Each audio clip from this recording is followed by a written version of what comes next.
سلام همگی، امیدوارم خوب باشید. با قسمت هفتم از داستان رابیت پروفنس حصار خرگوش در خدمتتون هستم. بچه ها یک مسیر طولانی رو پشت سر گذاشتن تا برسن به مدرسه و حالا ادامه داستان. At last they arrived at Moore River Native Settlement. در نهایت بچه ها به مدرسه Moore River Native Settlement رسیدن. In the government plan, this was going to be their home for several years. توی برنامه‌ای که دولت ریخته بود قرار بود خونه‌شون باشه برای چندین سال. Here they would learn to be European, learn the white man's way, learn to forget their own people and wide, empty, beautiful western desert where they were born. اونجا قرار بود یاد بگیرن که مثل اروپایی‌ها باشن، راه و روش مردم سفید پوست رو یاد بگیرن، یاد بگیرن که مردمشون رو فراموش کنن و اون بیابان غربی زیبا، خالی و پهن رو، جایی که به دنیا اومده بودن. It was dark when the car stopped. وقتی که ماشین متوقف میشه هوا تاریک شده بود. They got out and a woman came toward them through the rain. وقتی آنها پیاده میشن یک خانم میاد به سمتشون توی بارون. Come with me, she said. I'm Miss Evans. با من بیای. من خانم اوان هستم. I take care of the girls here. من از دختره اینجا مراقبت میکنم. I'll take you to your dormitory this way. من شما رو به خوابگاهتون میبرم از این مسیر. They followed her to a wooden building and watched as she unlocked the big padlocks on the door. اونها دنبالش رفتن به یه ساختمون چوبی و تماشاش میکردن وقتی که داشت در رو که قفل‌های بزرگی بهش زده شده بود باز میکرد. Inside, they saw a long room full of beds with shapes on their gray blankets.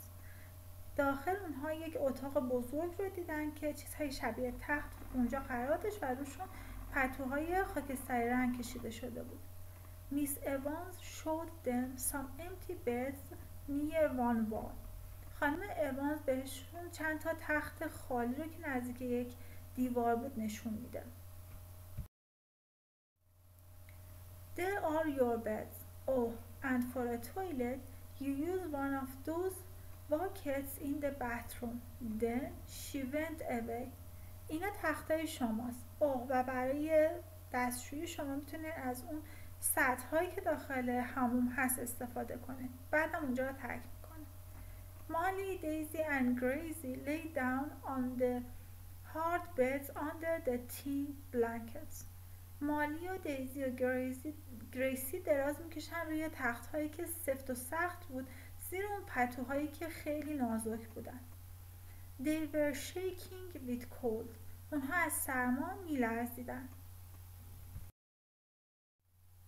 After a while, Gracie whispered to Molly, Dada, I can't sleep.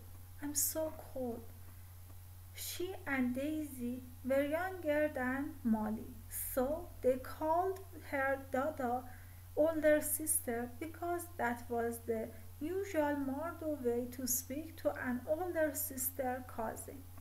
بعد از یه مدتی گریسی ساعت پچ به مالی میگه خواهر من نمیتونم بخوابم خیلی سردمه.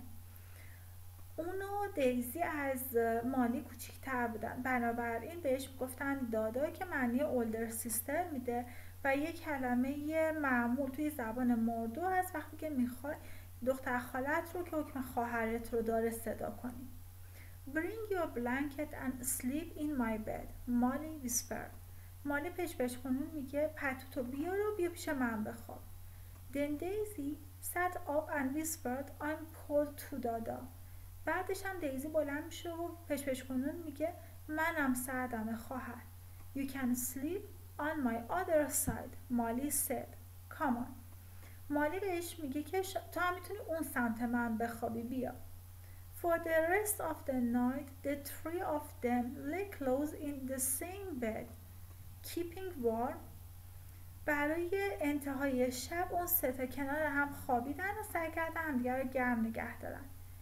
They were tired and slept deeply. اونا خیلی خسته بودن و به خواب عمیقی رفتن. To Constable Riggs. به افسر پلیس ریگز. Marble Bar Station. ایستگاه ماربل بار. The three girls from Jugelang have arrived safely at Moor River. 3 تا دختری که مال جیگلانگ بودن به سلامتی به مور ریور رسیدن. They seem very scared and need watching to stop them running away. به نظر میاد که خیلی ترسیدن و باید مراقبشون باشیم که جلوی فرارشون رو بگیریم. We have seen these in other children when they first arrive, but have always found that they soon calm down and accept the new life here. ما این حالت رو توی بچه‌های دیگه وقتی که اول رسیده بودن دیدیم، ولی متوجه شدیم که به زودی آروم میشن و زندگی جدیدشون رو قبول میکنن. مستر ای او نیول. این نامه رو آقای نیول برای آقای ریگز نوشته بود.